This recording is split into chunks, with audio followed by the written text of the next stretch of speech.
This weekend, competitors, spectators, and press from around the world are gathering in Dallas, Texas for the MLG Fall Championships.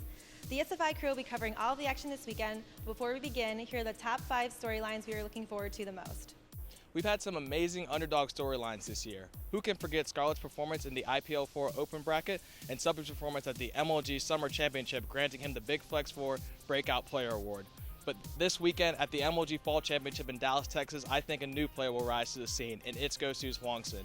Although his early career has started off a little bit slow in offline tournament results, he has been showing some amazing play as of late, defeating Tasia and Ryung in the NASL division, and recently in the MLG NA Online Qualifier, defeating Scarlett, Minigun, DeMuslim, and Ganji in the finals to make it all the way to the winner's side to get a 15th seed to make it this weekend.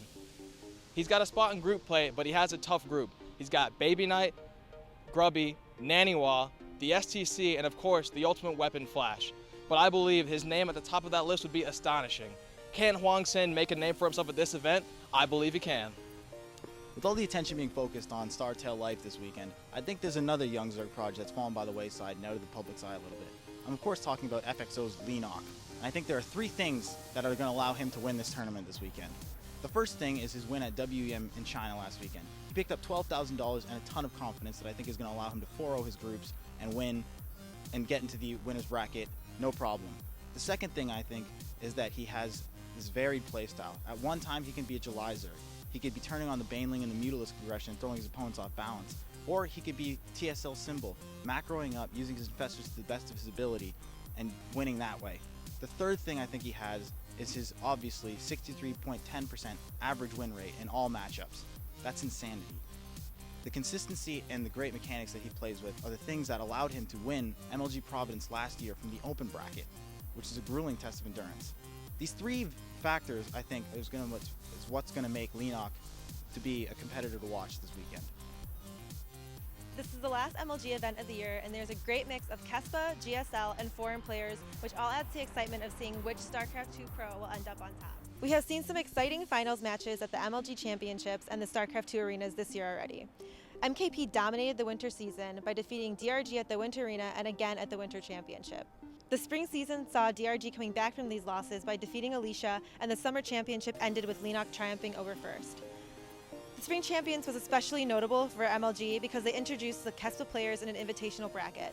This bracket got a ton of attention as we saw the legendary KESPA players showcasing their StarCraft II skills. This season, MLG did something different from the arenas and introduced the MVP Invitational, which had KESPA and MLG players battling it out. The Invitational resulted in 4 KESPA players being seeded into pool play for the Fall Championship, and in addition to these seeded KESPA players, Rain has been announced to be in the open bracket. Clearly, the MLG and KESPA partnership has paid off, as there are KESPA players involved in various axes of the tournament, which is a huge turnaround for the organization. Watching the GSL, KESPA, and foreign players compete against each other differentiates this tournament from all the previous ones this year. After this season, it is fair to say that we can look forward to a unique array of events from MLG. From every part of the community on either side of the debate about the future of this game, distractions are being provided. It's been called fatalism, fanaticism, and even fear-mongering. But pros and fans at MLG Dallas will simply have to forget about Heart of the Swarm. It only serves as a diversion at this point.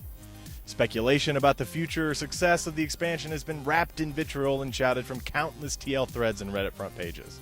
The community has wrapped itself in the rhetoric and is cannibalizing itself in the process.